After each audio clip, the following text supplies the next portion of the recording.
오늘 말씀 함께 읽은 본문도 이 단락도 보니까 그러므로라고 하는 말로 시작합니다. 그러니까 말씀이 지금 계속 연결되고 있다는 거죠. 원인이 있고 결과가 있고 연결되고 있습니다. 여러분, 성경이 말씀이 우리에게 제시하고 있는 그 바람직한 신앙생활의 구체적인 모습들은 맹목적이지 않다 하는 겁니다. 즉, 그렇게 해야 할 이유가 분명히 있다는 거예요. 앞서 뭐라고 하나님 말씀하셨냐면 우리로 주님의 은혜만 온전히 바라며 살 것을 말씀하셨습니다. 또 순종하는 자로 거룩한 자로 살라 하셨습니다. 또 형제를 서로 뜨겁게 사랑하며 살 것을 말씀하셨습니다. 다 우리가 예수 십자가 은혜로 구원받았기 때문입니다. 그리고 뭐라고 말씀하셨냐면 영원한 하나님의 말씀 가지고 살라고 하셨어요. 1절 25절, 어제 본문이었던 1절 25절 한번 같이 읽어보실까요? 시작. 오직 주의 말씀은 세세토록 있도다 하였으니 너희에게 전한 복음이 곧 이 말씀이니라. 아멘. 하나님의 말씀은 세세토록 있다는 것입니다. 하나님의 말씀은 영원한 것이다. 그러므로 오늘 성경이 우리에게 그리스도인으로서 또 추구하며 살아야 될 삶의 모습은 하나님의 그 영원하신 말씀을 사모하며 사는 것이라고 하십니다. 그럼 말씀을 사모한다는 게 뭘까요? 오늘 본문에 해당되는 구절을 읽어보면 먼저 말씀을 사모하는 사람이란 먼저는 자기 안에 있는 악한 말, 세상의 말을 버리는 사람입니다. 1절 말씀에 그러므로 모든 악독과 모든 기만과 외식과 시기와 모든 비방하는 말을 버리라 하셨습니다. 악독의 말이 뭡니까? 남을 독처럼 해하는 말입니다. 기만은요, 덫을 친 것처럼 올가미를 놓은 것처럼 남을 속이는 말입니다. 외식의 말, 겉과 속이 달라서 겉으로 보기에만 좋게 꾸며대는 말과 행동을 두고 말씀하십니다. 시기의 말, 열등감 때문에 다른 사람을 샘을 내고 타인이 잘 되는 것을 배아파 방해하는 그런 말들입니다. 비방, 중상모략하고 악담과 헌담을 이야기하는 것이죠. 바로 이와 같은 악한 말, 세상의 말을 여전히 내 입과 내 마음속에 담고 살면서 한편으로는 하나님의 말씀을 사모한다? 그것은 앞뒤가 맞지 않은 모습입니다. 그런데 우리에게 그런 모습이 있습니다. 여러분, 예수 믿는 사람, 은혜 받은 사람은 뭐가 달라질까? 말이 달라져야 됩니다.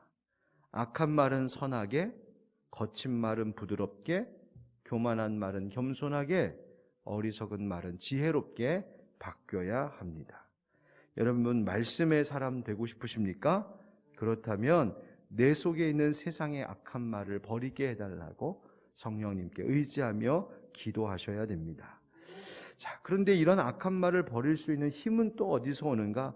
결국 그 힘도 우리가 하나님 말씀의 진리로부터 깨달을 때에 그것을 버릴 수 있습니다. 그래서 오늘 성경은 말씀을 사모하는 사람이란 또 한 가지 이야기하는 것이 갓난아기처럼 순전하고 신령한 젖을 사모한다 말씀하십니다. 2절 같이 읽어보시죠. 2절 시작. 갓난아기들 같이 순전하고 신령한 젖을 사모하라. 이는 그로 말미암아 너희로 구원에 이르도록 자라게 하려 함이라. 아멘. 갓난아기, 여러분, 갓난아기에게 젖이란 그 아기의 생명을 지탱해주는 영양의 공급원입니다. 그래서 아기는 젖이 부족하면 웁니다. 배고프면 울어요. 바로 그 간절함입니다. 또 젖을 먹을 때 아이는 만족해합니다. 바로 채워질 때 주시는 감사입니다. 젖을 빨 때 아이들의 모습을 보셨지요? 땀을 뻘뻘 흘리면서 젖을 빱니다. 그것은 뜨거운 열심을 보입니다. 여러분, 다 왜 그렇게 할까요? 살려고 하는 것이죠. 여러분, 우리도 영적으로 건강하게 살려면, 우리의 영적인 생명력이 유지되려면 하나님의 말씀, 아기가 순전하고 신령한 젖을 사모하듯 하나님의 말씀을 그렇게 뜨겁게 사랑함이 우리 가운데 있어야 할 줄 믿습니다. 그런데 여러분, 하나님의 말씀을 사모하는 것, 이 모습에 있어서 우리가 주의해야 할 것이 있습니다. 여러분, 코로나 때문에 집에 있는 시간이 많아지면서, 바깥 활동이 없고 집에 있는 시간이 많아지면서 하나님 말씀 읽고 들을 수 있는 좋은 기회가 사실은 되기도 했습니다. 그런데 많은 사람들이 유튜브와 같은 인터넷 동영상을 통하여서 하나님 말씀을 들으려고 귀를 기울이고 접합니다. 보면 귀한 목사님들의 참 좋은 말씀들이 많이 있습니다. 그런데 여러분, 이 하나님 말씀을 인터넷상에서 보실 때에 정말 분별하셔야 됩니다. 아무거나 보거나 아무거나 듣지 마십시오. 듣기 좋다고 다 올바른 것이 아닙니다. 어린아이에게 맛있다고 온갖 조미료나 화학 첨가물이 드러난 것을 먹이지는 않습니다. 왜요? 반드시 탈이 나기 때문이에요. 그러므로 여러분, 자신이 속한 교회의 목사님들 외에 다른 목사님들의 말씀을 듣게 될 때 그것이 꼭 나쁘다는 것이 절대 아닙니다. 그렇게 될 때, 혹은 그것을 통하여 성경을 공부하게 될 때는 반드시 여러분들을 지도하는 목회자들에게 묻고 상의 후에 하셔야 됩니다. 아무거나 클릭할 때 그것이 자칫 사단이 나를 속이는 것이 될 수 있다는 점을 여러분 주의하십시오. 그래서 항상 여러분도 하는 말씀을 듣고 그것을 접할 때 여러분 물으셔야 하고, 간혹 자기가 은혜 받았다고 다른 교인들에게 그것을 막 이렇게 전해주는 분들이 계세요. 이거 한번 보라고. 그런데 제가 이렇게 보면 다 이렇게 알게 되거든요. 보면 참 좋은 말씀도 있지만 이건 위험하다 싶은 이야기들도 꽤나 있습니다. 여러분들 꼭 그런 거 할 때 주의하시고 반드시 목사님과, 여러분 아니면 교구 목사님과 항상 의논하시고, 이런 분들의 말씀을 듣고 있는데 괜찮습니까? 이런 것 봐도 들어도 공부해도 괜찮습니까? 물으셔야 돼요. 꼭 묻고 건강한, 그래서 오늘 말씀에도 순전한 젖을 사모하라 하셨습니다. 순수하고 깨끗한 하나님의 말씀을 늘 들어 받으실 수 있기를 간절히 바랍니다. 담임이 그냥 새벽부터 괜히 높아짐에 한번 또 이렇게 이야기합니다. 말씀을 사모함으로 기대하는 것이 뭘까? 왜 우리가 말씀을 사모해야 될까? 아까 읽었었던 2절 하반절에 보니까 이는 그로 말미암아 너희로 구원에 이르도록 자라게 하려 함이라. 자라게 하려 함이라. 여러분, 우리 신앙생활의 이 목적과 방향은 우리가 구원에 이르도록, 즉 구원을 완성하도록 성장하는 것에 있습니다. 이 말은 무슨 말이냐면 날로 거룩해져 가는 바로 성화와 성숙을 말하는 것이요, 오늘 성경은 우리에게 이렇게 말하고 있어요. 바로 산돌이신, 보배로운 산돌이신 예수님께 나아가는 길이다. 우리 4절 한번 같이 읽어보실까요? 4절 시작. 사람에게는 버림바가 되었으나 하나님께는 택하심을 입은 보배로운 산돌이신 예수께 나아가. 아멘. 예수께 나아감이라고 하는 건 뭘까? 즉 말씀이신 예수님께 더 가까이 나아갈 것을 말하고 있습니다. 이런 말씀을 더 채우는 것, 말씀 앞에 더 가까이 나아가는 것, 바로 그것이죠. 여러분, 우리가 영의 양식은 늘 꾸준히 먹어야 하는 것입니다. 한번 배부르게 먹었다고 다시는 먹지 않는 것이 아니지요. 앞서 말씀드린 것처럼 마구 닥치는 대로 먹을 것도 아니지만, 또 먹었다고 나는 이제 안 먹어도 돼 라고 할 것도 아닙니다. 예수님께 나아간다는 것은 하나님의 말씀 앞으로 날마다 더 가까이, 더 깊이 나아가는 것을 의미합니다. 또 예수님을 가까이 한다, 예수님께 나아간다는 것은 하나님과의 교제가 더 깊어가는 것을 의미합니다. 하나님과의 교제가 깊어가면 어떻게 될까요? 하나님의 뜻을 알게 될 뿐만 아니라 하나님이 원하시는 뜻대로 살아가는 인생으로 하나님이 변화시켜 가십니다. 하나님의 뜻대로 변화되는 인생은 또 뭘까요? 그것은 위로는 하나님을 사랑하는 것이요, 옆으로는 다른 형제를 사랑하는 것에 있습니다. 그것이 예수님 닮아가는 모습이지요. 그래서 오늘 성경에도 보면 바로 예수 믿는 믿음의 형제 자매를 더욱 사랑할 것에 대하여서도 권면하신 말씀이 이 베드로전서에 나오죠. 이처럼 말씀을 바르게 먹는 사람은 하나님을 더욱 사랑하고 형제와 자매를 더욱 사랑하고 말씀을 더욱 사랑하는 바로 이 사랑을 통하여서 영적인 성장이 이루어져 갑니다. 바로 이것이 예수님을 가까이 하는 것입니다. 그런데 왜 우리로 하여금 예수님을 가까이 하고 예수님을 닮아가게 하는 것일까? 5절 같이 읽죠. 5절 시작. 너희도 산돌같이 신령한 집으로 세워지고 예수 그리스도로 말미암아 하나님이 기쁘게 받으실 신령한 제사를 드릴 거룩한 제사장이 될지니라. 아멘. 여러분, 우리 이 말씀 우리 하늘빛 광성교회 성도들은 늘 기억하고 꼭 붙들고 살아야 됩니다. 우리 교회가 아주 중심적인 우리 교회의 공동체 정신으로 붙잡고 있는 말씀인데요. 베드로가 5절 이하로 사용하고 있는 이 돌에 대한 비유는 구약의 몇 가지 성경 구절을 지금 인용하고 있는 말씀인데, 그 중에 예를 들면 이런 말씀이에요. 시편 118편에 건축자가 버린 돌이 집 모퉁이의 머릿돌이 되었나니 이는 여호와께서 행하신 것이요 우리 눈에 기이한 바로다와 같은 그런 구약의 성경 구절을 지금 인용하고 있어요. 예수님께서 유대인들 사이에서 버림받은 돌과 같이 되었다는 겁니다. 유대인들은 이 땅에 참 생명 진리로 오신 그 예수님, 하나님 보내신 하나님의 아들 메시아, 그분을 알아보지 못하고 건축자들이 쓰다 버려버린 돌과 같은 취급을 당하셨다 하는 말이에요. 그런데 하나님께서 그 버려진 돌, 쓸모없을 것 같은 돌, 그 돌을 들여다가 하나님의 집, 하나님의 성전을 짓는데 가장 요긴한 돌로 사용하게 되었다.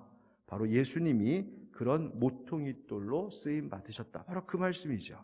그런데 그 모퉁이 돌, 그것을 보러 오늘 성경은 산돌이라고 말하셨어요. 산돌, 살아있는 돌이라는 말입니다. 그 살아있는 돌을 중심으로 다른 돌들이 연결되어져서 건물이 지어져 가는 것. 자, 그것이 바로 예수님께 가까이 나아감의 모습인데, 그런데 오늘 말씀하세요. 산돌이신 예수님께 나아가는 것, 그것은 우리가 또한 바로 예수 그리스도와 같이 산돌이 될 것을 말씀하시는 거예요. 나도 예수님처럼 그렇게 하나님이 원하시는 신령한 집으로 세워져 가는데 나도 귀하게 쓰임 받는구나. 바로 이것이죠. 여러분 기억하십시오. 우리가 하나님께 쓰임 받기를 원하는 마음과 동시에 꼭 잊지 말아야 될 것은 쓰임 받을 돌은 반드시 깎이고 다듬어지는 법이라는 점입니다. 그냥 쓰지 않습니다. 모양에 맞게 하나님이 정으로 치시고 갈고 다듬어 쓰시게 되어 있습니다. 따라서 말씀으로 또 신앙생활하는 동안에 여러 주변의 환경과 여건 속에서 우리의 인생 가운데 고단한 시련이 찾아오기도 합니다. 그러나 이 모든 것들 예수께 가까이 나아가고자 하는 자들에게는 하나님이 우리를 산돌로 만드시는 과정인 줄 알고 그것에 순종하며 그것을 기쁨으로 여기는 비전의 사람들이 되시기를 간절히 축복합니다. 자, 그러면 나를 산돌 되게 하셔서 나를 통해 뭘 하려고 하시느냐? 오늘 이야기의 세 번째가 바로 이것입니다. 우리로 아름다운 덕을 선포하며 살게 하려 하심입니다. 자, 무슨 말일까? 9절 10절 같이 읽어보실까요? 9절 10절 시작. 그러나 너희는 택하신 족속이요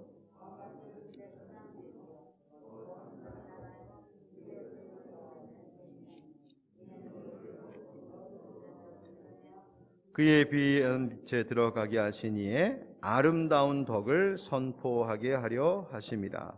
너희가 전에는 백성이 아니더니 이제는 하나님의 백성이요 전에는 긍휼을 얻지 못하였더니 이제는 긍휼을 얻은 자니라. 아멘. 본문 말씀 유명한 말씀이죠. 이 구절은 하나님께서 택하신 우리 그리스도인의 그 영광스러운 정체성을 말해주고 있습니다. 택하신 족속이다. 택함 받은 은혜가 있었다. 왕 같은 제사장들이다. 또 거룩한 나라, 하나님의 소유된 백성이라고 말씀하십니다. 즉 하나님 거라는 말입니다. 하나님이 쓰시려고 부르셨다는 거예요.